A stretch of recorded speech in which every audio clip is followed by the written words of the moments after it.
Hey, it's Alan from Eventide here with Sarah Lipstate from Noveller. Hi. Noveller? Noveller. Noveller. Noveller. Not noveler.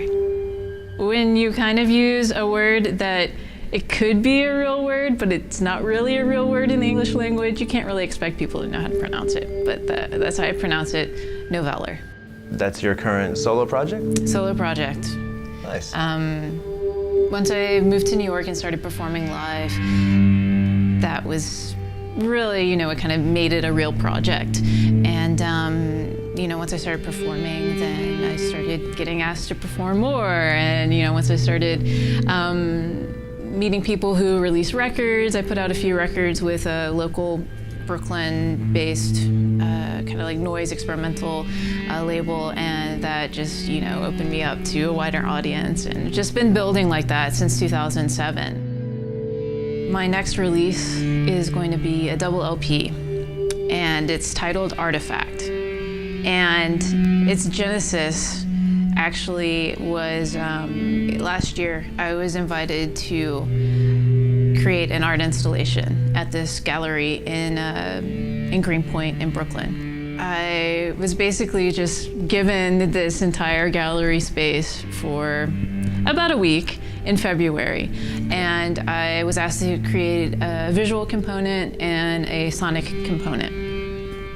So I worked with 16mm film, and I took clear leader, so it's just blank film. Mm-hmm. And I took a needle and thread, and I sewed into the film.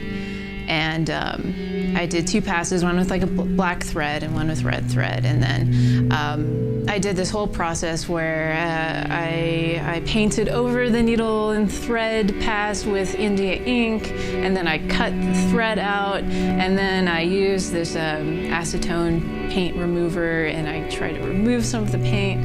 And each time I did something new to the 16mm film, I would do like a transfer of that.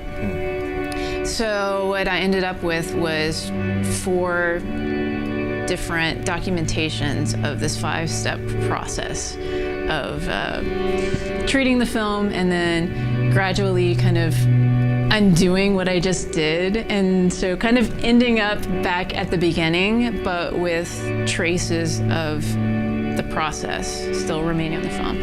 And I called this installation Artifact. And so I had, like 4 monitors displaying each version of that film pass, just like playing on a loop. And I had a live projection. After that, the installation, I did this series of, I did a DVD box set where I made 4 DVDs out of the 4 passes of this crazy 16mm film that I created for the installation. I decided to record onto a looping cassette tape. So I bought 6-minute long looping cassette tapes. Okay. So you have 6 minutes to record, and they just loop infinitely. So I kind of did this whole thing, and I called that Artifact as well. So each time someone bought a box set, I would record a unique 6-minute long piece for that box, for that order. And it was a limited edition thing. It ended up only being like 20 boxes. But each time someone bought one, they got basically their own Noveller piece. So my double LP is a collection of my 12 favorite tracks that I did for this Artifact box set. And I'm pressing that onto vinyl and a double LP. So it's kind of the final, hopefully like the final, object to come from this whole Artifact vision that started last year with this installation. So, yes. Wow. Yeah.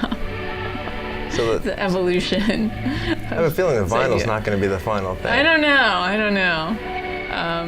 What about just doing like a box set of 12 looping cassette tapes? But that would be a lot to ask of people. Because those tapes are hard to play. Yeah. Yeah. You need special equipment probably. Yeah. Too. Well, you have a lot of special equipment in your live rig here. I do. I have quite the pedal collection, and I'm really proud of my current setup because I feel like I've gotten it to its most travel efficient layout in years, like since I first started collecting pedals and only had like 4 of them. Yeah. So I'm really happy with my current setup. And one thing that's so exciting for me when I got the Eventide space pedal was that it was so versatile that I was able to replace like 2 pedals, you know, just like put this one pedal into my setup and then get rid of some other stuff because I could basically achieve the same effects with this one unit. So that was really great for me, just, you know, in terms of the efficiency of my setup. Not to mention like the sonic possibilities that it opened for me. But it's a powerful pedal. And I like that it's in a pretty compact unit. It fits nicely into my board. It's been really exciting to use the space pedal as kind of like the centerpiece for building new works, but also to go back and you know, go back and kind of come up with new arrangements for songs that I've been playing, you know, over the past year, or even older songs, and kind of work that into the live arrangement and kind of make that a little more exciting. Because, you know, you play pieces in your live set for a year or so, and then you start feeling like, you know, you want to put those in the archive, and it's just a way of, adding a little spice to older pieces, and that's been really fun for me as well. But it can do so much. Yeah, that's why I love the space pedal.